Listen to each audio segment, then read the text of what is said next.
So what you have in front of you is a copy of a wonderful book recently published called Minug Avasenu Biyadenu, which literally translates as the customs of our forefathers we have in our hands. It's a phrase used to indicate when a custom is established, and children and communities will keep on custom because it's what their ancestors did. This book is written by Rabbi Gedalia Oberlander, may he live and be well, and it's essentially a collection of essays in which he traces the sources of various customs. So customs that don't find themselves necessarily rooted in the Talmudic tradition itself, but obviously they're Jewish customs, so he'll trace their customs and give their reasons and trace where in the world they practice it in what kind of fashion. And he collects in a very user-friendly, reader-friendly manner. So I didn't know he had an essay. Excuse me. I didn't know he had an essay on the subject this morning when I said we'll do the subject, but I had some idea of where I was going to go to look. And then it hit me once I look in his book. Maybe he wrote about it. And I see he has all beautiful essays. So here's the essay. So I'll read through it. So it's Minhag Yisrael. It's a Jewish custom, but to sound the shofar throughout the month of Elul. Minhag Zed, this custom, Kadmonhu, goes very far back. Shekfar b'mehar Rishonim. Already in the times of the Rishonim is the second set of scholars post Talmudic era. So you're talking Rambam, Rashi. So you're looking at the 12th, 13th, 14th century. That would be the Rishonim, or even the 11th century, end of the 11th century, 12, 13, 14. That's the Rishonim. So already in that era, it's been already a widely spread custom to sound the shofar in Elul. So in the following essay, Nidim b'makar haminig will discuss the source of this custom, how it evolved, and the manner of its observance. So Aleph number one, makar haminig, the first and earliest source for this custom. Is it below it or here? Even though we refer to it as the sounding of the shofar, Tkiya shofar, literally Tkiya translates as the blasting of the shofar, sounding of the shofar, but the mitzvah is to hear. On Rosh Hashanah, we make the bracha, even the one who blows the shofar makes the bracha, l'shmoya kol shofar, to hear the sound of the shofar. Yeah. Okay, but again, in Elul, it's not a mitzvah at all, it's a custom. And here we're tracing the sources. So, Isa b'pirkei Rebbe Lezer. Oh, I forgot my paper. I wrote a paper down with the dates of all these different books and where they are. Anyway, okay. Isa b'pirkei Rebbe Lezer. It's written in the Pirkei Rebbe Lezer. Pirkei Rebbe Lezer is a collection of Agadic insight and some halacha by Rabbi Lezer ben Hyrcanus. Rabbi Lezer ben Hyrcanus is the second generation of the Mishnaic era of scholars, the Tanaim, student of Rabbi Yochanan ben Zakkai, teacher of Rabbi Akiva. So we're talking about someone who lived in the time of the destruction of the Beis Hamikdash, at that period, before and after. So he lived through that trauma. So there's a book called Pirkei Rebbe Lezer, the chapters or collection of teachings from Rabbi Lezer. And in there, he writes, this is Rabbi Lezer ben Hyrcanus is a sage quoted in Pirkei Avos. He's a sage from the Mishnah. He's a sage from the Mishnah. So this is going back even further. So it goes that's right. It goes much farther back. But as you're going to see, there's generations where it's skipped. We're going to see. Let's see. Sorry. Rabbi Lezer ben Hyrcanus, yeah. Well, the Rabbi Lezer of the Mishnah is not usually Rabbi Lezer ben Hyrcanus. The Rabbi Lezer of the Mishnah is 2 generations later. But yes, you'll hear of Rabbi Lezer ben Hyrcanus a lot. He's you'll hear him together with Rabbi Shuban Hananya. Shuban Levi is later times of Rabbi Yochanan. This is Rabbi Shuban Hananya, Rabbi Hananya ben Tradion, that generation, the generation before Rabbi Akiva, which is the generation that are students of Rabbi Yochanan ben Zakkai. They're the generation that transitioned between the Beis Hamikdash before, during the destruction. Okay, so it says there, quote, on Rosh Chodesh Elul, on the first of Elul, Amar HaKadosh Baruch Hu Moshe, God tells Moshe Rabbeinu, Alei Alai Hahara, come up to me to the mountain. Va'aviru shofar b'chol machna, and sound the shofar throughout the camp. This is God speaking to Moshe Rabbeinu.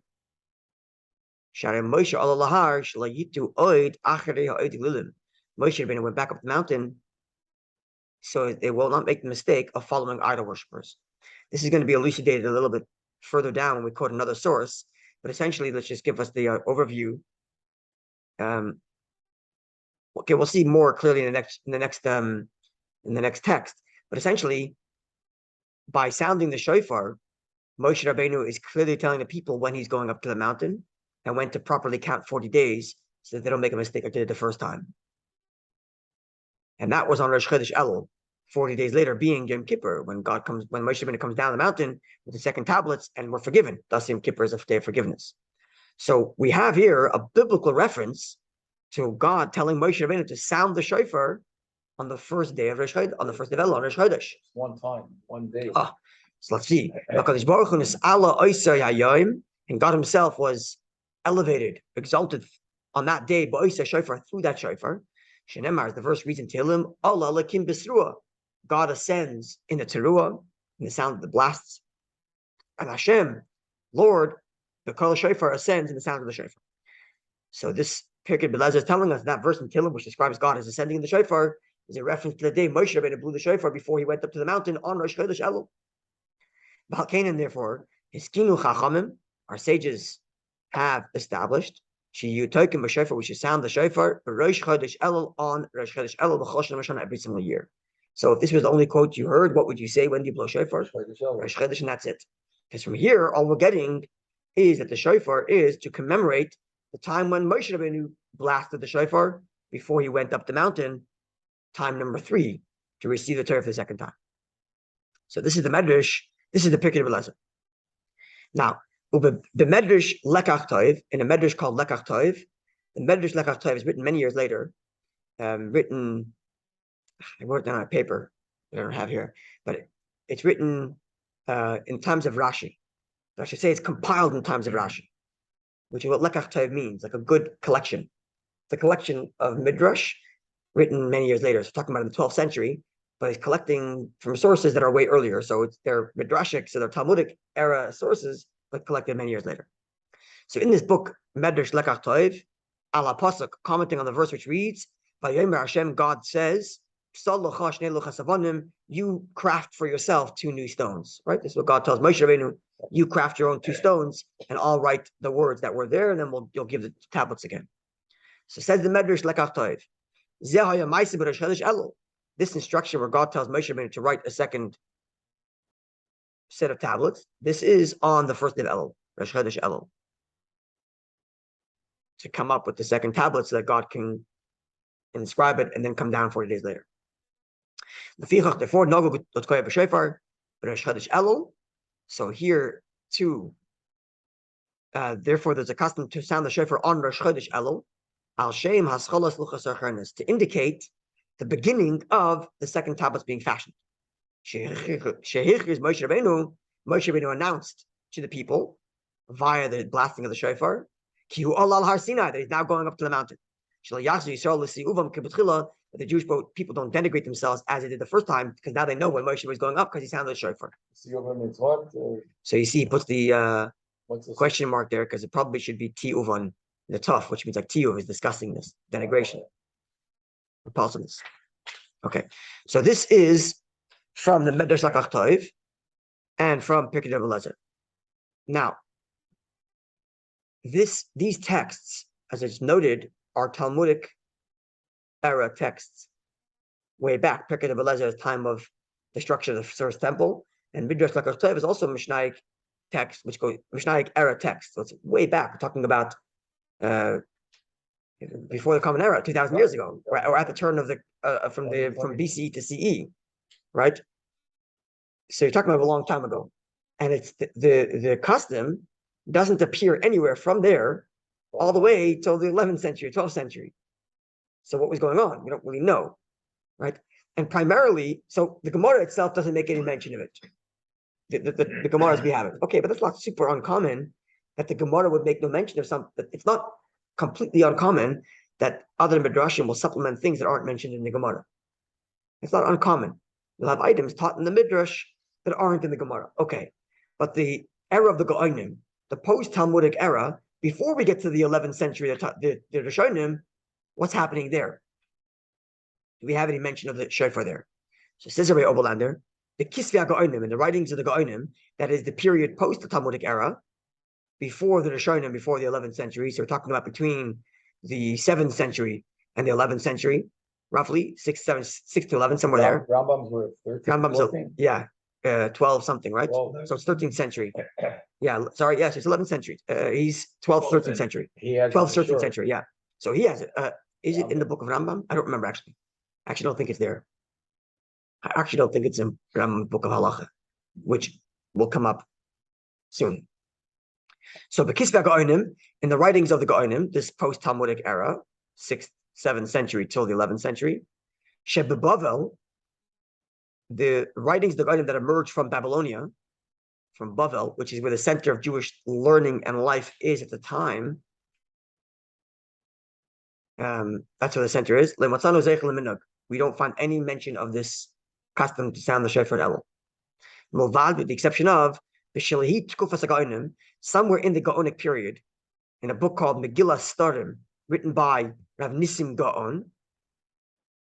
Over there you find a mention, but I looked it up over there. This source, Rav Nissim Gaon, is not in Bavel. It's in it's farther north, like past Turkey, farther up that way. So it's not in Babylonia. And what year was that? Nissim Gaon, I wrote it down. He's 800? no, later, 900 something, 910. So there you see it. So there you see, that's the one exception where you see in the Gaonic period. And it's not from Bavel. It's from a later period, which they're already out of Bavel. So Kafishim Mitzayin Echad Rishonim, as is noted by one of the Rishonim, quote, that many of the sages would sound the shofar on the first day of Elul. So far all we have is the first day, is just the first day of Elul. So as he writes here in section 2, the minhag to sound the shofar only in Rosh Chodesh. So says Rabbi Oberlander, the Lashon HaPirkei de Belezer, from the text of the Pirkei de Rabbi Lezer, the earlier source we read earlier from Rabbi Lezer ben Hyrcanus, from the times of the Beis Mikdash destruction. Mashma, the implication is shatakana, that the establishment Haisa was sheyitku b'shofar, that they should sound the shofar rak b'Rosh Chodesh Elul, only on the first day of Elul, v'lo b'chol HaChodesh, and not the rest of the month. V'achein, and indeed kach kosvu kama Rishonim. This is indeed what's written in many of the Rishonim. Many of the scholars in the 11th century, 12th century, 13th century, and forward. I wrote down the dates of all these books. I apologize, I don't have it with me. Shibbolei Haleket, and the Shibbolei Haleket. It's a collection of halacha from the. He has a commentary on the Haggadah also.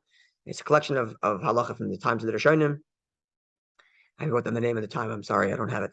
So Yesh B'Kaimus, he writes, quote, there are places Shenoigin L'Tkei B'Shofar, the Leilei Rosh Chodesh Elul, to sound the shofar on the evenings of Rosh Chodesh Elul.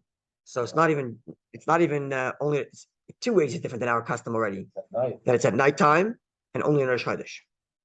Matzasi that Rabbeinu Nissim Zal, I found from Rabbeinu Nissim Gaon, we quoted him earlier, that which some of the sages have the custom, that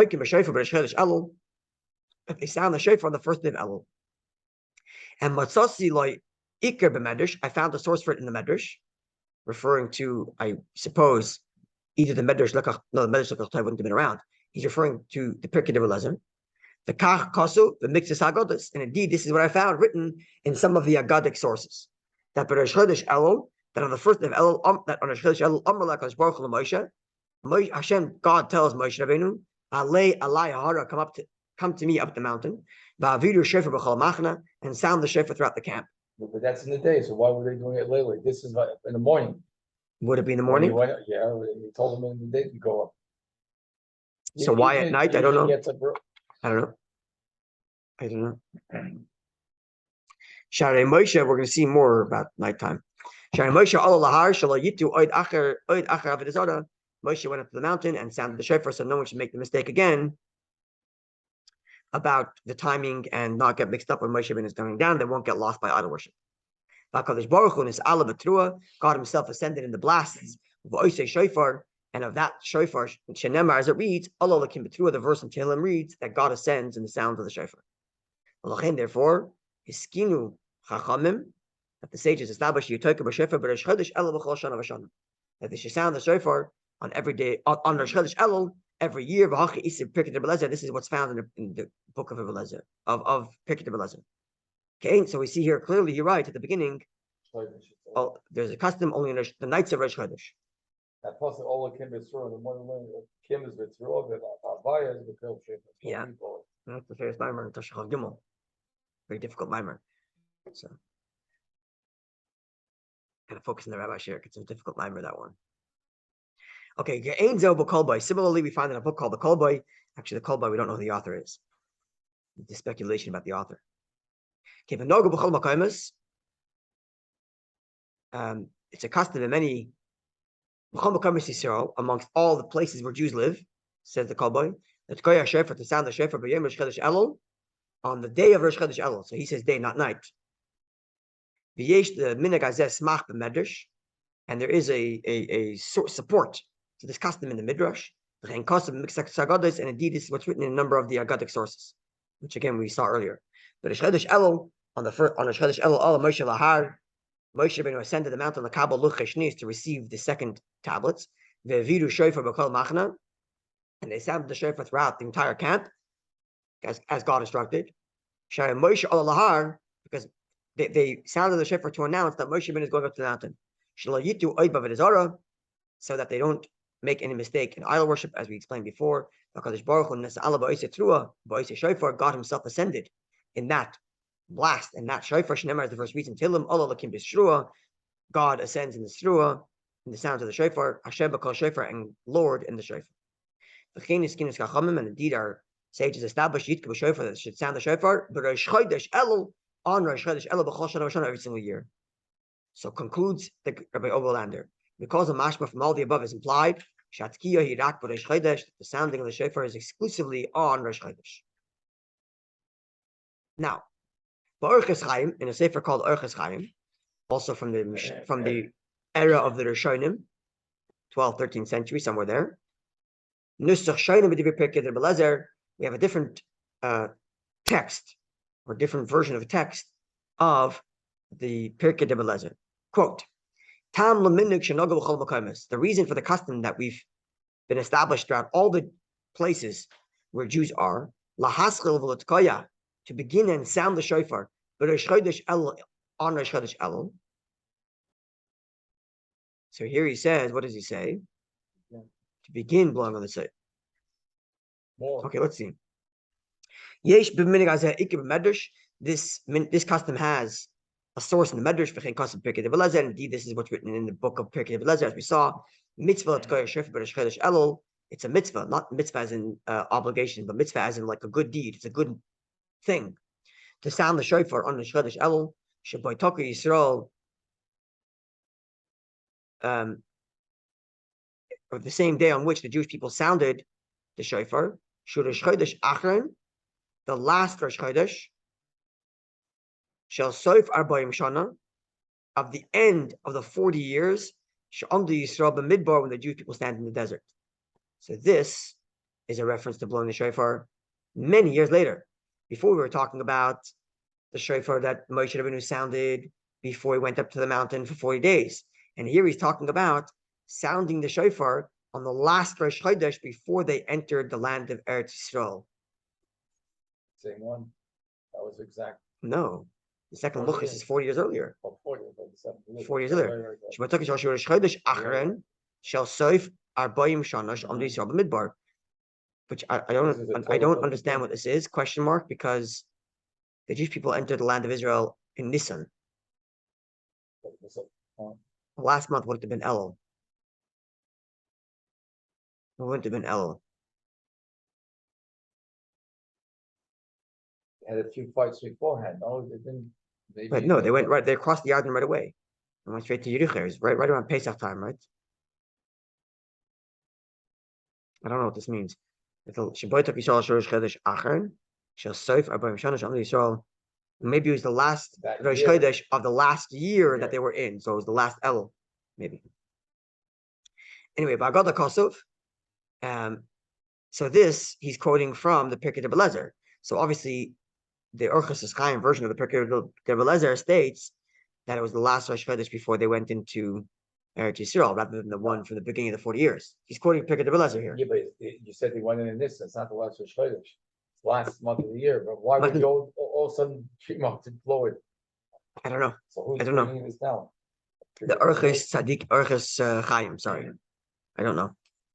In Ba'agada Kosov, it's written in the Agadic texts that Rosh Chodesh Elul, on the first day of Elul, and Rosh Chodesh Elul, Allah Moshe Lahar, Moshe ascended the mountain, Lakabel Luchashniyos, to receive the second tablets. They viewed a shofar for Machana, and they sounded the shofar throughout the camp. Showing Moshe Elul Lahar, Moshe was to announce that Moshe Rabbeinu was ascending the mountain. That they should not make the mistake of following idol worship, as we explained. Hakadosh Baruch Hu, again, they're all quoting the same source. Hakadosh Baruch Hu, I'm going to move a little quicker. Hakadosh Baruch Hu, God ascended in that blast of Oisei Shofar, and that shofar. Shenemar is the verse reads in Tilim, Allah Kim Bisruah, Hashem Kol Shofar. God ascended in the Trua, and God goes up in the shofar. And therefore, our sages established that they should sound the shofar on Rosh Chodesh Elul. So again, the original sources from the Mishnaic era say Rosh Chodesh. Here we have a number of sources in the Rishonim era, 12th, 13th century, that also say only Rosh Chodesh. Gamba Machzer Vitri, also in Machzer Vitri, which we've had occasion to learn some of the texts in Machzer Vitri, written by Rashi's prodigal student, who collected halachic rulings from his master Rashi. So that would be in the 12th century, beginning of the 12th century.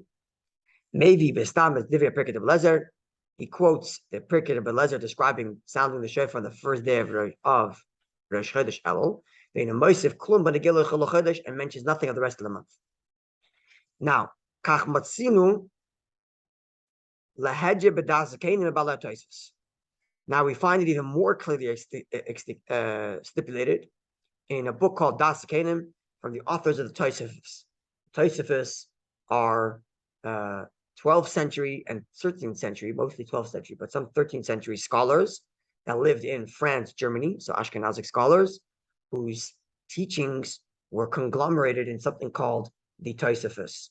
It's written very much in the Gemara style, and the same with the Gemara is an amalgamation of conversations. Right, the Gemara is an amalgamation of conversations over centuries, actually. So the Tosfos is a similar kind of thing. It's an amalgamation of insight, discussion, and commentary, amalgamated over decades, maybe not over centuries, but over decades, written in a very similar style. So, sorry? Tosfos, yes. This is Tosfos. Tosfos is not one person. It's a conglomerate of these conversations, much like the Gemara. They were keeping the style of the Gemara. In their commentary on the Gemara, they kept the style of the Gemara, whereas the Sephardic scholars departed from that and wrote classic commentaries as you know today. So it's a conglomeration like the Gemara. There's a narrator, but just like the Gemara has a narrator, but it's really a conglomeration of conversations, some of which took decades, not centuries apart from each other. In Tosfos, it's not over decades, but over centuries, not over centuries, but certainly over decades. And that Rashi's kids is only that. So many of them are Rashi's grandchildren. Many of Rashi's grandsons are what's called Balei Tosfos, which means authors or members of the Tosfos. Okay, so one of the members of the Tosfos wrote a book called Das Zakenim, and in it he writes explicitly only sounding shofar on Rosh Chodesh, and we're going to see even which day of Rosh Chodesh. We had earlier one of the sources, Orchos Chaim said, on the nights of Rosh Chodesh, and there's plural, Leilei, nights of Rosh Chodesh. Here he's going to tell us it's actually only one of the 2 days. That day that Moshe Rabbeinu went up. And he's going to make the calculation for us. Let's see. Ketzad, how so? How did this all play out? B'shisha b'Sivan, on the 6th of Sivan, that would be the holiday of Shavuos. Nitna Torah, God gave us a Torah. Meaning that God uttered the 10 commandments. And when God spoke the 10 commandments, in that moment, God gave us all of Torah, even though we didn't have it yet. Because Moshe Rabbeinu had to go up 40 days to learn it all and bring it back down. But in the moment that God spoke to us the words of the 10 commandments, which is Shavuos, the 6th of Sivan, when Moshe Rabbeinu goes up for the first time, in that moment, God granted us the gift of Torah. So that was the 6th of Sivan. So B'Shiva, on the 7th day of Sivan, the next day, he went up to go receive the first tablets on which God was going to inscribe the words he had told the Jews yesterday. the words he said yesterday of the Ten Commandments. And it was on Moshe to remain, 40 days, not including the seventh. Had to be 40, 24 hours days, starting with nighttime. And Moshe went up seventh in the day. So the seventh didn't have the night with it, because the night precedes the day in Torah 24 hours, like Shabbos starts Friday night. So Moshe Rabbeinu goes up on the seventh day of Sivan, then day 7th of Sivan is not day 1 of 40 days. The 8th day is day 1. And therefore for Yarad, he comes down B'Shiva Asar Tammuz on the 17th of Tammuz, which would be 40 days after the 8th of Sivan. And on that day, the 17th of Tammuz, and that day, he broke the tablets because he comes down and sees the people with the golden calf. Because they miscalculated. They were counting day 7 of Sivan as day 1, when Moshe Rabbeinu was properly counting day 8 of Sivan as day 1 of the 40 days. So the Macha on the next day, Shmoina Asar, on the 18th of Tammuz, after he breaks the tablets, Allah Spalal, he went up to pray to Hashem al Maisa Egel, pray to God on behalf of forgiveness because of what just happened with the golden calf. And he stayed there for 40 days. Shenemar, as the verse reads, and I prayed, beseeched before God, 40 days, just like I was up the first time 40 days to receive the Torah the first time. The Shalmu, and those days concluded of on the 28th of Av, from the 18th of Tammuz, day 1 being the 19th, going to 28th of Av. So on that day, Amarlai, God told him, Amarlai Yisbarach, God may be blessed, told him, Salacha, craft for yourself the second set of tablets. And therefore, for Allah, Moshe Rabbeinu went up on when? B'chavtes, the next day, the 29th of Av. So the 29th of Av is the day Moshe Rabbeinu went up the mountain. Right? So now, when does day 1 of the 40 days start? On the 30th day of Av, which is the first day of Chodesh. First day of Chodesh Elul, the 30th of Av. So Yisrael, so Moshe tells the people, tomorrow on day 30 of Av, now it's the 29th, I'm going up. So tomorrow on day 30, Rosh Chodesh Elul. That's going to be the first day of Rosh Chodesh Elul, and that's when the 40 days are going to start. He's telling the people, don't make the same mistake you did last time. The day I'm going up today is not day 1. Tomorrow, day 30, that's day 1. So Tiku Shofar. So Moshe tells the people, go sound the shofar on day 30, tomorrow. So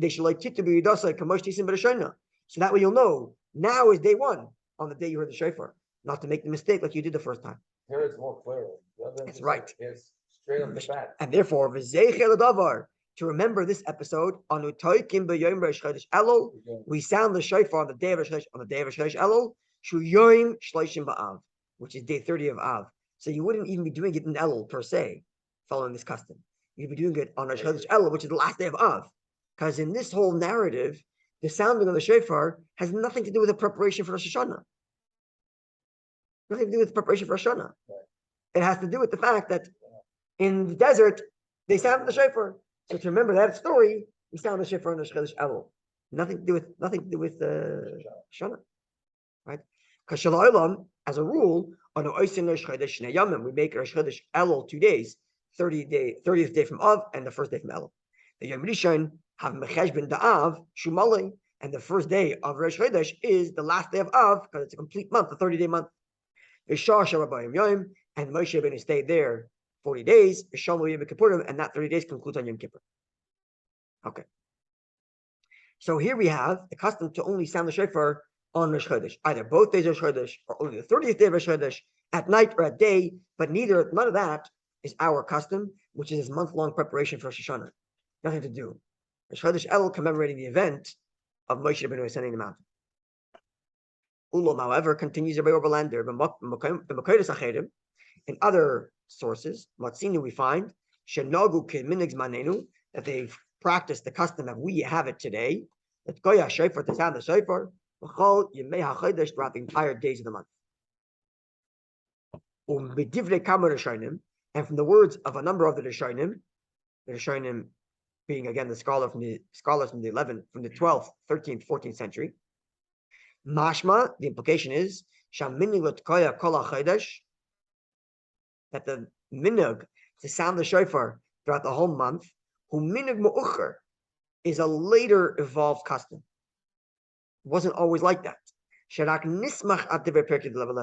That only use the sources we mentioned before as like a support, but it doesn't come from there. In other words, like this. You see what Rabbi Oberlander is claiming. The original minhag was just Rosh Chodesh, day, night, but it's just Rosh Chodesh, as per the source. Later they said, building on that, we're going to extend it to the whole month. But it's clear that it wasn't always like that. It came later to do it the whole month. Is there a reasoning because of Rosh Hashanah? Sorry? There's a reasoning why to do it every day because of Rosh Hashanah, because they still didn't bring. It's going to mention that, yeah. Okay. So now the sources, again, I wrote down where they all come from, but the sources that they're all quoting now either all come from France or Germany, which means it's the Ashkenazic regions, not the Sephardic regions. All of the sources we're about to quote.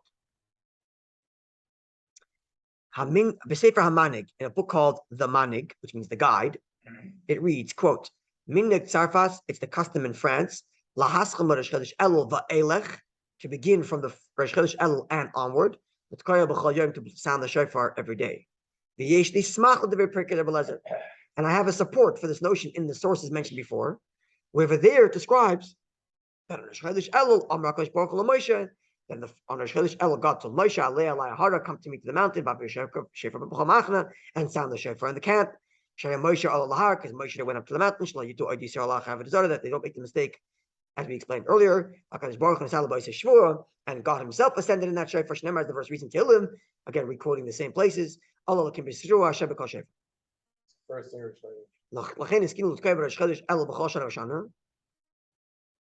and then he concludes. So he quotes the Pirkei Eliezer, which says to blow the shofar on Rosh Chodesh Elul every year, just Rosh Chodesh. But then he says, Vatzar Fatim and the Frenchies, Oisim, they do Af Misham Ve'elach, even from there and forward. So he says, look, the Pirkei Eliezer doesn't say to do it every day, but our custom is, and I'm just telling you that there's an early source of the idea of Rosh Chodesh, and we've added to that, us here in France, which is the dominant early Ashkenazic region. Right? It's not France as we know it today. It's in the region of France, but it's the Germanic countries, right? The Germanic tribes, which later became countries. But that was the first day of Rosh Chodesh, not the second day. From the first day. Yes, but he's saying, oh yes, so we do it from the first day also. No, we blow the second. First day.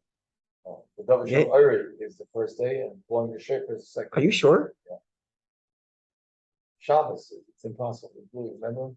Oh, this year was Shabbos. No, but usually that's why it is. It's not always Shabbos. The first day of the Davar Shem Ori, the second day is. Are you 40 sure? days. Olive until year there's 40. You did it the day before, it's 41 days. You don't do a lamed of? Blow the shofar the second day. Sorry? Take a siddur. Look at the. So where's it? You have one here. Should be one here.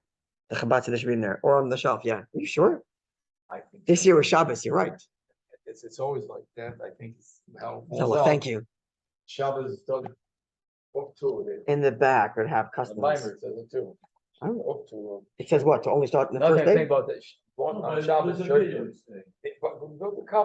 Elul, on every day of Elul, with the exception of Shabbat, the shofar sounded. At the bottom, maybe. From the second day of Rosh Chodesh Elul until the day preceding Yom Kippur, some keep it custom to recite 3 additional chapters. I'm pretty sure it's. What's Hayom Yom? It's going to be the Hayom Yom. You do 2 different things. Davar Shem Ori is.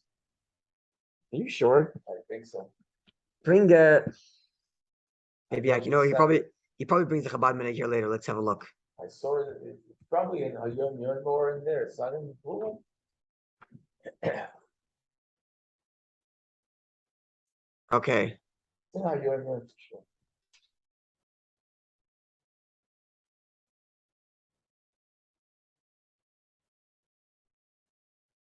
The first day of Rosh Chodesh, and then the shofar is the second. You don't do both things the first day. One second. You're right. First day of Rosh Chodesh Elul. Where are you quoting from? That's the David. That's the Davar Shem Ori, but blowing your shofar is from the second day of Rosh Chodesh. Oh. 40 days, right? Yes, you're. Oh, now I remember. You're right.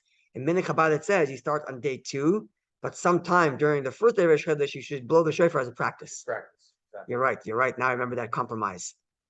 Yes, indeed, you're right. My gosh. So it's interesting. The earliest sources would indicate that the day 30 is the right day to do it. Sunday, your father's Interesting. teaching that. That's what it is. Interesting. Okay.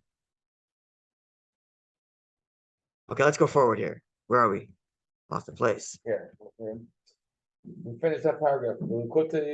Okay, so we'll look at the Misifa de Rashi in a book called The Collection of Teachings from the House of Rashi, Kos of Gamkein. There too, it says, so again, Rashi is in France.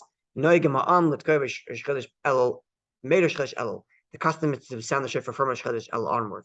Likewise, Ibn Yeruchim, who, if I remember correctly, is from Germany, says, quote, Nagu Bakam Makoimus, it's a custom in a number of different places. It's Koyim Rosh Chodesh El B'chol Boiker, V'chol Erev, La'orah Darkei Tshuva, to sound the shofar from Rosh Chodesh Elul every morning and every evening to awaken the people in the ways of Teshuvah. So here we already find the reason is not to commemorate the event of Moshe Rabbeinu, but there's a departure from that. But now it's about Teshuvah. So now we're already talking about preparation for Rosh Hashanah. So this is already in the 13th century or 12th century. This is not the early source of the year zero of the first century, where it's about remembering what Moshe Rabbeinu did on Rosh Chodesh Elul. Well, you're not supposed to blow at night. No, there's Shindal. What's the story at night time? You know, here he says day and night. And indeed, in Ashkenaz, meaning throughout Germany, they would sound the shofar every morning and evening. The Samchu al Pirkei de Belezer, and they relied on what it says by the Pirkei de Belezer. Parashim and Vav, wherever there it says, again repeating the whole thing, that on Rosh Chodesh Elul, Moshe went to the mountain, they sounded the shofar so that people don't make the mistake, and God ascends in the shofar, and so on. And go forward. Okay, now he adds, in addition to this story of Pirkei Lezer, to remember the event of Moshe Rabbeinu sounding the shofar when he went up for the third time. In addition, the Lahazir is Yisrael, to awaken the Jewish people, that they should make teshuvah. Shenemar, the verse reads, in Yitka Yishofar Be'ir, if they were to sound the shofar in the town, the Gomer, etc. The verse goes on to say, will people not tremble if they hear the shofar? Certainly they will. So now we're introducing not just the commemoration of Moshe Rabbeinu's sounding the shofar back then, but also preparation for teshuvah. So, and likewise, the third reason, to confuse the Satan who's trying to, confuse the Satan who's trying to bring a bad edict on the Jews. So you blow it every day. Yeah. We don't blow it on one day. So we skip one day to add to the Erev Satan. There's a beautiful sikh about that also. Here you see how the story gets bigger and bigger. That's right. You see, is only one day added on. That's right. So the reason for the shofar will tell you how much you do it. If the reason is just to remember Moshe Rabbeinu, that's only one. But if it's tshuva, it's all month. Okay, so Lumazos, on the other hand, mashma, it seems, Mikama Rishonim, from a number of the earlier Rishonim, Shagorsu Kach Pirkei de Belezer, that they read into the text of the Pirkei de Belezer from the first century. They read into that text itself to sound the shofar every day. Hariva, Haravia pronounces Belezer ben something Hakoyan. I wrote it down. Bottom of page Vav. Oh, I skipped it. Kaisivi writes, quote, this custom to sound the shofar from Rosh Chodesh Elul every single day, each and every day. This is indeed what it says in the book of Pirkei de Belezer. So it says different Oberlander that it would seem that their text of the Pirkei de Belezer did indeed say that. Rabbi Yeshua ben Karcha Omer, and this is what they read there. Rabbi Yeshua ben Karcha says, Arboyim Yoim. So this is the other version of Pirkei de Belezer, quoted by Rabbi Lezer ben something Hakoyan, I can't remember. So Rabbi Yeshua ben Karcha says, so we're talking now, Rabbi Yeshua ben Karcha again is same time as Rabbi Lezer ben Hyrcanus. 1200? No, first century. First century. We're quoting now Rabbi Yeshua ben Karcha. Rabbi Yeshua ben Karcha is Rabbi Akiva's time of the destruction. So this is their version of what it says in the Pirkei de Rabbi Lezer. So it's Omer says, Arboim Yom Amad Moshe Bahar. Moshe stood on the mountain 40 days. Koda Mikra Bayoim, he reads Chumash during the day, the Shona Mishnah, and reviews the oral tradition, the Mishnah, the halachas, the Torah Balpeh, the oral tradition. Balayla at night. This is what he's doing for 40 days and nights up on the mountain. Lachar Aboyim, at the end of the 40 days, Yorad, he goes down, the Shovar Aluchas, and breaks the tablets, the Shiva Osab Tammuz, and the 17th of Tammuz. The Osar Aboyim B'machna, he spent 40 days in the camp. Okay, so this is a different version. Earlier we said Moshe Rabbeinu went back up for 40 days. But actually here he says Moshe Rabbeinu spent 40 days down with the people, talking to them. And that's when the Levites were instructed by Moshe Rabbeinu to kill certain people, the Edav Rab, the people who instigated the golden calf. They were told to be killed. The Levim were told to kill them. So this all happens in that 40-day period between the first 40 days of Moshe Rabbeinu on the mountain after Shavuos and the second time Moshe Rabbeinu goes to the mountain.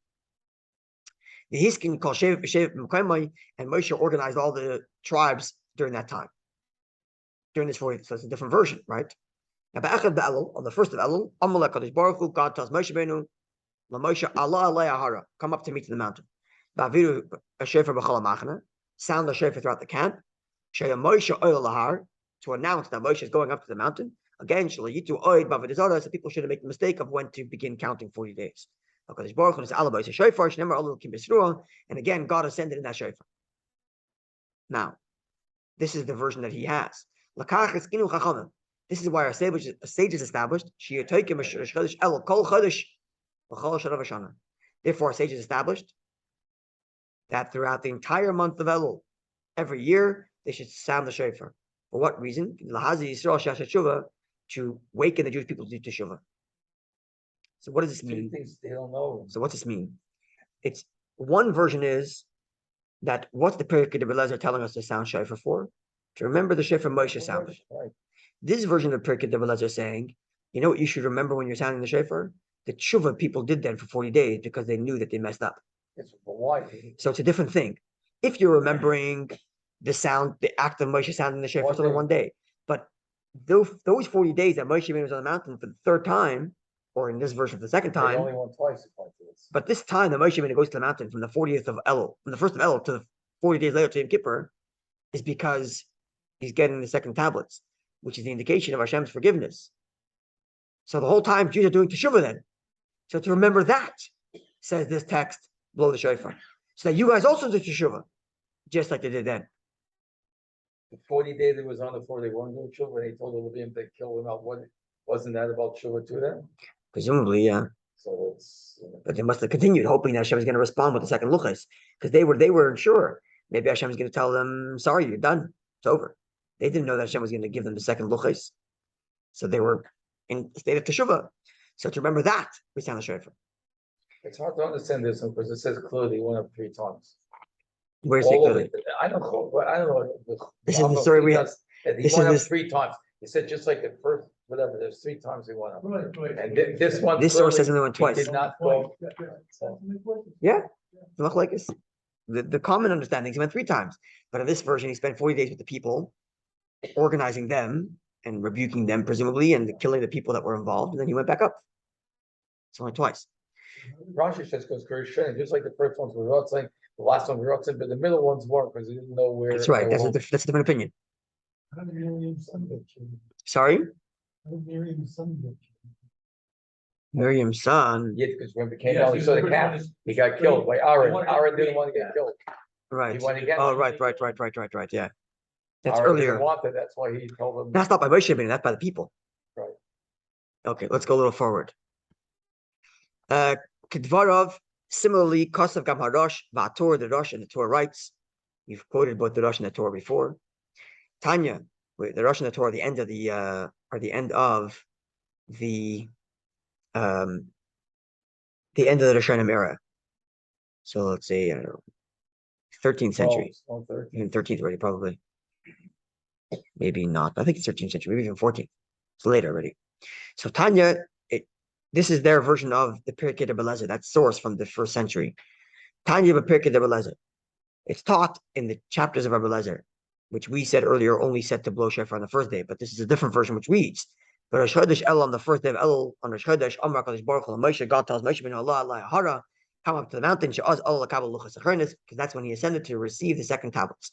The Vidu Shif Manach B'Machana, and they sounded a shofar throughout the camp, announcing Moshe Allah Lahar. Moshe went up to the mountain. They shouldn't make the mistake again, as we explained. And again, and God Himself ascended in that shofar, as we quoted earlier. Therefore, our sages established this is their version of the Pirkei Rebelezer. That they should sound the shofar on Rosh Chodesh Elul b'chol shana v'shana every single year, v'chol hachodesh, and the entire month. To awaken the Jews to do teshuvah. Shenemar, as the verse reads, and you sound the shofar in the city, will people not tremble? In order to confuse the Satan. So this, in other words, these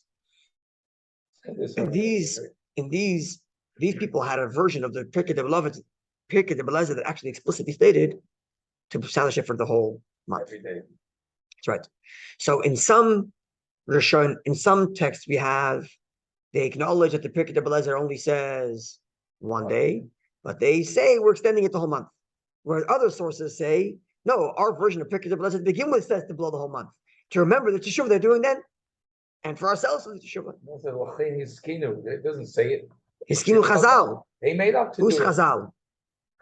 Chazal is only from the Mishnaic era. But it's not Pirkei Rebelezer. So there it's one day. They made up. If they're saying Chazal is from if they're saying Chazal, it's because they're talking about the sages of the Mishnah, which means that's their understanding of Pirkei Rebelezer. Otherwise, they would say V'kach nohagu Yisrael. Therefore, the Jews' custom, like we saw earlier, V'kach nohagu b'tzarfas. This was our custom in France. But here he's saying the sages established, meaning this was to begin with their thinking, not like the other opinions which said the original sages said only Rosh Chodesh, and we expanded it to the whole month. They're saying no, to begin with, the sages established the whole month, and both relying on the same story. One relying on Moshe Rabbeinu blowing the shofar on Rosh Chodesh to remember that event, and the other one relying on the fact that the Jews did teshuvah for that whole 40 days. So us too sound the shofar to do teshuvah. Okay, and if it concludes the Ashkenaz, and indeed this is the custom in Ashkenaz, in the Ashkenazic lands, Germany, France. That's to sound the shofar every morning and evening after the prayer. Two other sources. We're going to see soon that it's a different story. Yeah. We'll go a little bit forward and then we'll maybe continue next week. Next week's the wedding. Oh, it's 2 weeks. 2 weeks, 2 weeks, 2 weeks. Okay. Now, Verivan, maybe Nusach Sheni Lagabe Pirkei Rebelezer. There's another source that brings a completely different text to that same early Pirkei Rebelezer, that same text from the 1st century. So a third version of that text. So for there, Baviyoi es Atam Shetoikim Memtius, where he gives us the reason for why we have 40 sounds on Rosh Hashanah. We actually do 100 because he's not sure if this means that this is also an ELUL. Why mem? The custom to do mem because they did. 30. Okay, we do 30 plus 10 more during the Amidah. We end up doing 100, right. But there's this idea of doing 30 at the original time and then 10 by their Amidah. Who does that? Apparently, some did it. I don't know. Yeah. Maybe some people still do it. I don't know. So Baviyas Tam Shtoikin Mem Tkiyas, where he brings the reasons for those that sound 40 sounds, 40 blasts. Who Koisev, he writes, Shalamet Tkiyas, the 30 blasts, Him Neged Malchis, Zacharinis V'Shofars. 30 blasts, 10 representing 10 verses for each of the 3 sets of verses that we bring, right? We, in our prayers on Rosh Hashanah, we quote 10 verses of kingship, God's sovereignty, God's kingship, 10 verses of God's remembrance, and 10 verses of God in relation to shofar. So we have 30 sounds representing those 30 verses, 10 for each of these sets. Now continues this source. We add another 10 during the Amidah, during the Shemoneh Esrei. Harei Mem. So we have total 40. Keneged corresponding to, quote, Mem Yom Shaluch Sacharnis. The 40 days of the second tablets from Elul to Yom Kippur. As it says in Pirkei Rebelezer, B'Rosh Chodesh Elul on Rosh Chodesh Elul Toika Moshe B'Shofar Moshe sounded the shofar of Allah Bahar and went up to the mountain. When Yom Kippur, and on Yom Kippur, Yarad, he came down to talk about shofar and blew the shofar. Ideally, Israel to inform the Jewish people that they should fast today because it's Yom Kippur. The fish talk about Moshe B'Rosh Chodesh, and because Moshe Rabbeinu began sound the shofar on Rosh Chodesh, Noygan Adayin Yisrael, the Jews still have the custom, but Kohen Rosh Chodesh Elul to sound the shofar from Rosh Chodesh Elul. So when? Huh? So when? He doesn't say when to stop. But according to all this, it should be 40. It should be till Yom Kippur. Oh, so That's maybe, why I was just going to ask maybe, you, that all this thing maybe, should blow until Yom maybe. Kippur. So it was, this source might even sound like that. All the other sources said, and every day of Elul. This one says, after describing the significance 40. of 40 blasts, marking the 40 days, and therefore the Jewish people begin sounding the shofar on Rosh Chodesh until it would seem Yom Kippur. I've never heard of such a custom before. Maybe we'll have to see further in this paper. Maybe it has more other such sources, but it would seem like that. Okay. Mikola now Yotza, from all the above, we can conclude. The minhag to sound the shofar on Rosh Chodesh, on that day, on just the first day of Rosh Chodesh, which comes from the Pirkei of Eliezer in that version. Niskabel was accepted and practiced by Ashkenaz in Germany, Sarfas, France, Italia, and Italy. I think the Rabbi Nissim was Italy. That's what it was. Rabbi Nissim, the early source from the Gaon, that was Italy. And Provence, which is southern France. Provence. So Provence, Italy, France, and Germany, they would have all done it on the first day of Rosh Chodesh. German, that's how they made it. Ashkenaz is Germany, yeah. And all, sorry? I'm sorry? What mean Greeks? Greek Jews? I don't know, but maybe they would have followed the Italian custom. I don't know. Like it's all Ashkenaz are in Germany. That's why. Say again? Ashkenaz. Why are they Germany called Ashkenaz? There's always No idea. Oh, it's called Ashkenaz. Ulam, however, so right, Ashkenaz, France, and Italy and Provence, they all did it at least in Rosh Chodesh. Ulam, however, the Italia province in Italy and in Provence, which is southern France, based on those three sources. Noga, the custom is Rak Rosh Chodesh, only on Rosh Chodesh, not the rest of the month.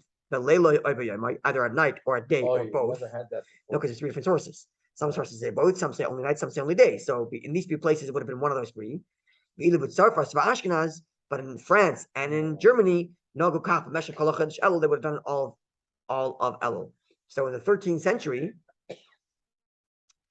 the 13th century, then you would have, or 12th century, 13th century, you would have some Jews doing only Rosh Chodesh, some Jews doing the whole month of Elul, and some Jews doing none. Some doing the night. Some doing night, yeah. Some doing day, and some doing it, some not doing it at all, as the Sephardic lands. So we'll see, God willing, in 2 weeks, the Sephardic countries didn't do it at all. So now they're also blow here? Sorry? Did the Sephardim blow shofar today? It's not mentioned in the Shulchan Aruch. He quotes later. The Shulchan Aruch says, the Shulchan Aruch, which is the Sephardic source, right? The Yosef Cairo writes that in Elul we do slichas, But they do slichas. and the Ramah writes we don't do slichas, but we blow the shofar. So it sounds like they don't do, right? I don't know. Do Sephardim today blow shofar in Sephardic shuls here? I don't know. All right. Okay, wonderful day, a wonderful evening.